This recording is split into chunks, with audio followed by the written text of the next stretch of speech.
స్వామి మాది ఏపీ. ఇక్కడ వసతి అయితే సరిగ్గా లేదు స్వామి. స్వామి శరణం శరణమయ్యప్ప. ఉదయం 10 గంటలకు నిలబడినాము, కానీ ప్రజెంట్ అయితే ఇప్పటికైతే ఏమి ఇక్కడ వాటర్ ఫెసిలిటీస్ కూడా లేవు స్వామి అసలుకి. స్వామి శరణం శరణమయ్యప్ప. స్వామి ఆంధ్ర నుంచి వచ్చే స్వామికి మాత్రం సౌకర్యాలు మాత్రం ఏ లేవు స్వామి.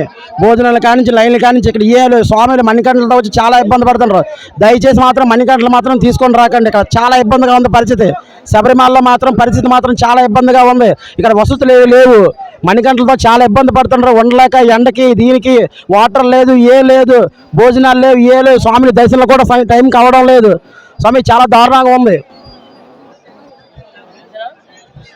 దాదాపు పొద్దున్న నుంచి లైన్లోనే ఉన్నాము. కాకపోతే ఎటువంటి ముందుకైతే తీసుకెళ్ళట్లేదు భక్తులని. ఎందుకంటే అసలు ఇక్కడ పద్ధతి అసలు బాగాలేదు. శబరిమలలో ఒక సిస్టమేటిక్గా అంటే జరగట్లేదు.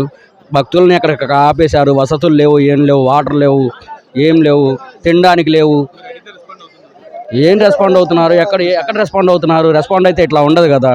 జనాలు ఇంతసేపు క్యూలో ఉంచారు కదా. పైన ఏం జరుగుతుంది, ఎక్కడ ఏం జరుగుతుంది ఎవరికి తెలియట్లేదు. అది ఆ స్వామికే తెలియాలి, వీళ్ళకే తెలియాలి.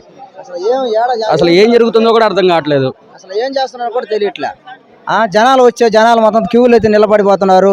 అసలు అడిగితే రెస్పాన్స్ లేదు. పోలీసులు చూస్తే పోలీసులు కూడా అసలు సౌకర్యం లేకుండా చేస్తున్నారు. చూసి తాగేదానికి నీళ్ళు లేదు. ఏమైనా బిడ్డలు వచ్చున్నారు, చిన్న చంటి బిడ్డలు వచ్చున్నారు. ఆ బిడ్డలకు కూడా ఏమైనా తీసుకొచ్చి ఇద్దామని కూడా లేదు. వాళ్ళు ఆకలి అని అంటున్నారు. నీళ్లు లేకుండా వ్యవస్థ పడుతుంది అన్నారు. అసలు వాళ్ళకి ఏం చేయాలో మాకే అర్థం కావట్లేదు.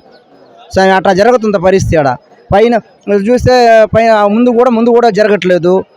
ముందు లైన్ కూడా జరగట్లేదు. చాలా ఇబ్బంది పడుతున్నాం స్వామి. మేమైతే ఎప్పుడు లేదు ఈ సంవత్సరం ఉన్నట్టు మాకు. స్వామి మేము 9 ఏళ్ళ స్వామి ఇక్కడికి దర్శనానికి రాబట్టి ఇంత క్రౌడ్ మేము ఎప్పుడు చూడలేదు స్వామి. ఇక్కడ సరిగా కొద్దిగా ఈ షెడ్ కానీ, కొద్ది నీడ కానీ, కొద్దిగా వాటర్ ఫెసిలిటీ కానీ కొద్ది తక్కువ ఉంది స్వామి. స్వామి మేము 9 ఏళ్ళ దీక్షలో ఇదే ఫస్ట్ టైం స్వామి ఇంత క్రౌడ్ చూడడం, ఇంత టైం పట్టడం.